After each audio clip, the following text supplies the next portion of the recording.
जब सृष्टि का आरंभ हुआ, जब कुछ भी नहीं था, तब उस अनंत चेतना ने 5 तत्वों के माध्यम से ब्रह्मांड की रचना की। आकाश, वायु, अग्नि, जल और पृथ्वी, इन तत्वों के संतुलन से इस जगत का विस्तार हुआ और उसी विस्तार में पृथ्वी का जन्म हुआ। पृथ्वी पर जीवन अंकुरित हुआ। अनेक प्राणी, अनेक जीव, वनस्पतियां और अनगिनत रूप, इन्हीं में से एक रूप था मनुष्य। मनुष्य भी एक प्राणी है, परंतु उसे एक विशेष वरदान मिला, बुद्धि। यह बुद्धि केवल सोचने के लिए नहीं थी, यह पहचानने के लिए थी। पहचानने के लिए स्वयं को और उस परम सत्य को जिससे सब उत्पन्न हुआ। लेकिन इसी के साथ मनुष्य के भीतर मोह भी उत्पन्न हुआ, माया भी और अहंकार भी। शायद यही परीक्षा थी। दैवीय उद्देश्य यह था कि मनुष्य अपनी बुद्धि का प्रयोग करे, मोह और माया के जाल को पहचाने, अहंकार को त्यागे और अपने ध्यान को उस एक निराकार सत्य की ओर स्थिर करे। जब बुद्धि निर्मल होती है, तभी कृपा उतरती है, और जब कृपा उतरती है, तभी जीवन सच में सुखी होता है। समय आगे बढ़ा। पृथ्वी पर भिन्न भिन्न वातावरण बने, महाद्वीप बने, राष्ट्र बने, मानव सभ्यता विकसित हुई और समय समय पर कुछ महान आत्माएं जन्मी। वे मार्गदर्शक थीं, वे प्रकाश स्तंभ थीं। सृष्टि की सत्यता बनी रहे, इसके लिए समय चक्र की रचना हुई। 4 युगों का प्रवाह, सतयुग, त्रेतायुग, द्वापर युग और कलियुग। हर युग में मानवता को दिशा देने वाली विभूतियां आईं। उन्होंने तप किया, आराधना की, अनुभव किया और अपने अनुभव के आधार पर धर्म की स्थापना की। किसी ने उसे हिंदू कहा, किसी ने इस्लाम, किसी ने क्रिश्चियनिटी, किसी ने बौद्ध मार्ग। नाम अलग थे, परंतु संदेश एक था। ईश्वर एक है। नाम अनेक हो सकते हैं, अल्लाह, भगवान, जीसस, बुद्ध, लेकिन सत्य एक ही है। समस्या तब आरंभ हुई जब नामों को रूप दे दिया गया, जब प्रतीकों को अंतिम सत्य मान लिया गया। समय के साथ मनुष्यों ने उन महान आत्माओं की मूर्तियां बना लीं। मंदिर बने, मस्जिदें बनी, चर्च बने, विहार बने और धीरे धीरे मार्गदर्शकों को ही ईश्वर मान लिया गया, जबकि वे स्वयं साधक थे, अनुयायी थे, जागरण के माध्यम थे। वे सत्य की ओर संकेत कर रहे थे, स्वयं सत्य नहीं थे। ईश्वर निराकार है। वह किसी आकार में बंधा नहीं है, वह किसी एक नाम में सीमित नहीं है। उसे पाने का मार्ग बाहरी प्रदर्शन नहीं, भीतरी शुद्धता है। सत्य, नैतिकता, करुणा और आत्मचिंतन, यही वास्तविक पूजा है। और शायद मानव जीवन का सच्चा उद्देश्य भी यही है। बुद्धि को जागृत करना, अहंकार को शांत करना और उस एक परम चेतना से जुड़ जाना जो सदा से है और सदा रहेगी। मनुष्य बुद्धिमान था। वह विचार कर सकता था, तर्क कर सकता था, निर्णय ले सकता था। फिर भी वह यह नहीं समझ पाया कि सच्चा ईश्वर कौन है और वह कहाँ है। ज्ञान था, पर पहचान नहीं थी। समय बीतता गया और धर्मों की स्थापना हुई। धर्मों के साथ कुछ राष्ट्र स्वयं को धार्मिक राष्ट्र कहने लगे।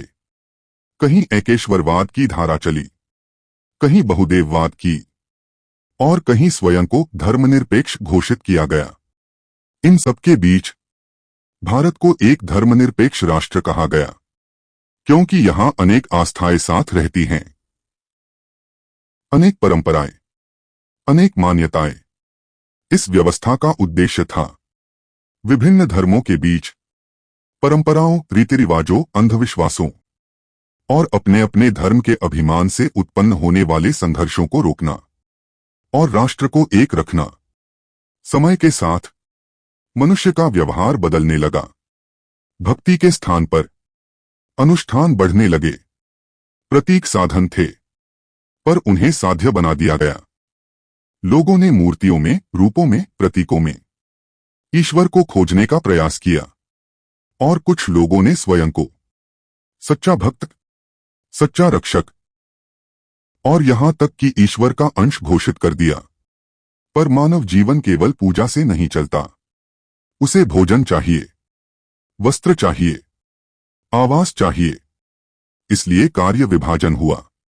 किसी ने खेती की, किसी ने वस्त्र बनाए, किसी ने घर बनाए और धीरे धीरे कार्य के आधार पर वर्ग बने।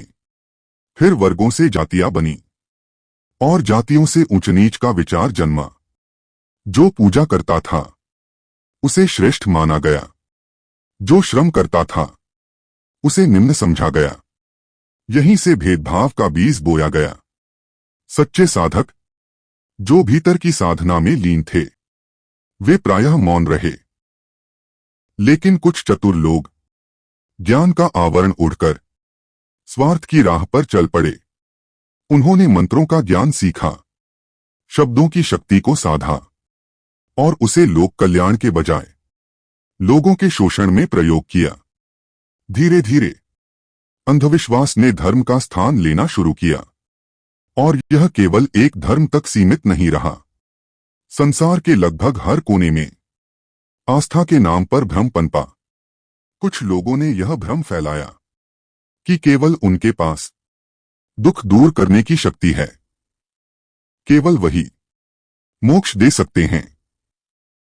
पर इतिहास गवाह है, जब जब मानव समाज में अधर्म बढ़ा, अन्याय बढ़ा, असत्य, लोभ, अहंकार, भ्रष्टाचार और स्वार्थ ने अपनी सीमा पार की, तब तब ईश्वर ने मानव रूप में चेतना को जगाने का कार्य किया। उन्होंने युद्ध नहीं, जागरण किया। उन्होंने भय नहीं, बोध दिया। उन्होंने बताया कि ईश्वर बाहर नहीं, भीतर है। उन्होंने सिखाया आध्यात्मिक शक्ति क्या है, सत्य क्या है, आत्मा पर विश्वास क्या है और दैवी कृपा का अर्थ क्या है। हर युग में कोई न कोई महान पुरुष समय की आवश्यकता के अनुसार सत्य और नैतिकता की रक्षा के लिए प्रकट हुआ। वे ईश्वर नहीं थे, पर ईश्वर के प्रकाश के वाहक थे। वे सत्ता नहीं थे, पर चेतना थे और उनका संदेश सदा एक ही रहा, अपने भीतर लौटो, सत्य को अपनाओ, अहंकार को त्यागो और आत्मा के आधार पर जीवन जियो। शायद मनुष्य की सबसे बड़ी भूल यही रही कि उसने ईश्वर को बाहर खोजा, और सबसे बड़ी उपलब्धि यह होगी जब वह उसे अपने भीतर पहचानेगा। समय का चक्र निरंतर घूमता रहा है। कहा जाता है कि 3 युग बीत चुके हैं और हम अभी चौथे युग, कलयुग में जी रहे हैं। कुछ लोगों का मानना है कि यह युग अपने अंतिम चरण में प्रवेश कर चुका है और यदि हम अपने चारों ओर देखें तो यह अनुभूति अस्वाभाविक नहीं लगती। असत्य बढ़ रहा है, नैतिकता कमजोर हो रही है, भ्रष्टाचार सामान्य बनता जा रहा है, अत्याचार और अहंकार खुले रूप में दिखाई देते हैं। स्वार्थ इतना गहरा हो गया है कि संबंध भी सुरक्षित नहीं रहे। माता पिता और संतान के बीच भी विश्वास का क्षरण दिखाई देता है। धन, सत्ता और लाभ के लिए मनुष्य कभी कभी मानवता को भी भूल जाता है। इसी समय में धर्म के नाम पर अनेक मुखौटे भी जन्म लेते हैं। कुछ स्वयं को गुरु कहते हैं, कुछ अवतार, कुछ ईश्वर का प्रतिनिधि। वे तंत्र, मंत्र और बाहरी अनुष्ठानों को आध्यात्मिकता का केंद्र बना देते हैं। अंधविश्वास को आस्था का रूप दे दिया जाता है। और जो लोग पीड़ा में हैं, जो गरीब हैं, जो मानसिक और आर्थिक संकट में हैं, वे सबसे पहले शोषण का शिकार बनते हैं। अहंकार मनुष्य के भीतर घर कर लेता है। भारत को एक धर्मनिरपेक्ष राष्ट्र कहा जाता है, जहां अनेक आस्थाएं साथ रहती हैं। यह विविधता सुंदर है, परंतु जब धर्म जागरूकता के स्थान पर पहचान और प्रभुत्व का साधन बन जाए, तो वही विविधता संघर्ष का कारण भी बन सकती है। भारत में बहुसंख्यक लोग हिंदू परंपरा से जुड़े हैं। इस परंपरा में कर्म के आधार पर 4 वर्णों की व्यवस्था कही गई: ब्राह्मण, क्षत्रिय, वैश्य और शूद्र। समय के साथ इनसे अनेक जातियां बनी और जातियों से विभाजन। इन विभाजनों के भीतर अनेक संत, महात्मा और गुरु भी प्रकट हुए। उन्होंने जागृति का प्रयास किया, परंतु प्रश्न यह है, क्या उन्होंने वास्तव में ईश्वर का परिचय कराया या केवल परंपराओं को ही दोहराया? जब ईश्वर को तंत्र, मंत्र और मूर्ति तक सीमित कर दिया जाता है, तो सत्य कहीं पीछे छूट जाता है। निराकार चेतना को आकार में बांध दिया जाता है और धीरे धीरे सत्य की जगह आडंबर ले लेता है। मनुष्य अपने संकटों से पहले अपनी बुद्धि से लड़ता है। वह उपचार खोजता है, वह विज्ञान की ओर जाता है, वह समाधान तलाशता है। लेकिन जब शारीरिक पीड़ा मानसिक और आर्थिक पीड़ा में बदल जाती है और समाधान तुरंत नहीं मिलता, तब भीतर निराशा जन्म लेती है। उसी क्षण उसे ईश्वर की याद आती है। वह भटकने लगता है शांति की खोज में। और यही वह क्षण होता है जब अवसरवादी लोग धर्म के नाम पर उसकी कमजोरी का लाभ उठाते हैं। परंतु शोषण कभी मुक्ति नहीं देता। यदि संसार में अंधकार बढ़े, तो प्रकाश का जन्म अनिवार्य हो जाता है। शायद यही समय का नियम है। जब अधर्म अपनी सीमा पार करता है, तब सत्य पुनः प्रकट होता है। कहा जाता है, ईश्वर स्वयं चेतना के रूप में मानव समाज में जागरण करता है।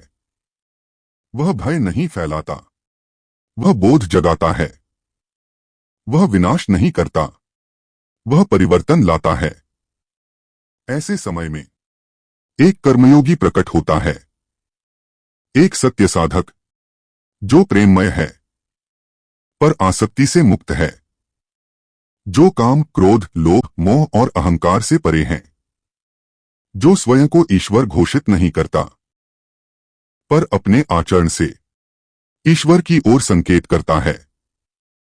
वह मानवता को सिखाता है सत्य में जीना, नैतिकता में स्थिर रहना, निस्वार्थ भाव से प्रेम करना और सबसे महत्वपूर्ण, ईश्वर को बाहर नहीं, भीतर पहचानना।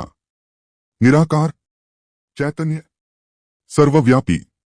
जब मनुष्य स्वार्थ से ऊपर उठकर सत्य और करुणा को अपनाता है, तभी कलयुग से सतयुग की यात्रा प्रारंभ होती है। यह परिवर्तन बाहर से नहीं आता, यह भीतर से जन्म लेता है। और शायद युग परिवर्तन का आरंभ हमारे अपने अंतर्मन से ही होता है। केवल इतना ही नहीं, उनका मार्गदर्शन मनुष्य के अनेक कष्टों को भी शांत करता है, चाहे वे शारीरिक हों, मानसिक हों या आर्थिक। जब जीवन सही दिशा में चलता है, तो पीड़ा का भार हल्का होने लगता है। वह मनुष्य को भीतर से सशक्त बनाता है। और जब भीतर संतुलन आता है, तो रोग भी धीरे धीरे अपना प्रभाव खोने लगते हैं। पर उनका सबसे बड़ा संदेश यह है, ईश्वर एक है। वह किसी एक नाम में सीमित नहीं, किसी एक रूप में बंधा नहीं। वह निराकार है। वह कोई व्यक्ति नहीं, बल्कि एक चेतन शक्ति है, एक ऐसी जागरूकता जो 24 घंटे हर मनुष्य के भीतर विद्यमान है। ईश्वर पत्थर में नहीं, जड़ वस्तुओं में नहीं, वह जीवित प्राणियों की आत्मा में है। उसे आंखों से नहीं देखा जा सकता, पर उसके गुण देखे जा सकते हैं। करुणा में, सत्य में, प्रेम में, त्याग में।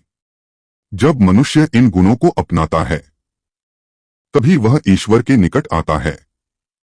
इस दृष्टि से देखें तो केवल बाहरी मूर्ति पूजा, यदि उसमें आंतरिक जागृति न हो, तो वह केवल आडंबर बन जाती है। सच्ची साधना भीतर के परिवर्तन से आरंभ होती है। मनुष्य को चाहिए कि वह सत्य का पालन करे, मर्यादा में रहे और प्रेम को जीवन का आधार बनाए। कार्य त्याग की भावना से हो, स्वार्थ से नहीं। जब कर्म निःस्वार्थ हो जाता है, तभी मोक्ष का मार्ग खुलता है। वह सदा यही सिखाते हैं, पहले मनुष्य बनो, मानवता ही सबसे बड़ा धर्म है। इसी भावना से उन्होंने मानव धर्म की स्थापना की, एक ऐसा मार्ग जहां कोई जाति नहीं, कोई ऊंच नीच नहीं, केवल मानवता, केवल सत्य, केवल प्रेम। ऐसे ही एक महान त्यागी, एक कर्मयोगी, एक जागृत आत्मा है, महान त्यागी बाबा जुमदेव जी। उनका जीवन केवल उपदेश नहीं, एक उदाहरण है, और उनका संदेश सरल है। ईश्वर को बाहर मत खोजो, उसे अपने भीतर पहचानो। सत्य में जियो, प्रेम में जियो और मानव बनकर जियो।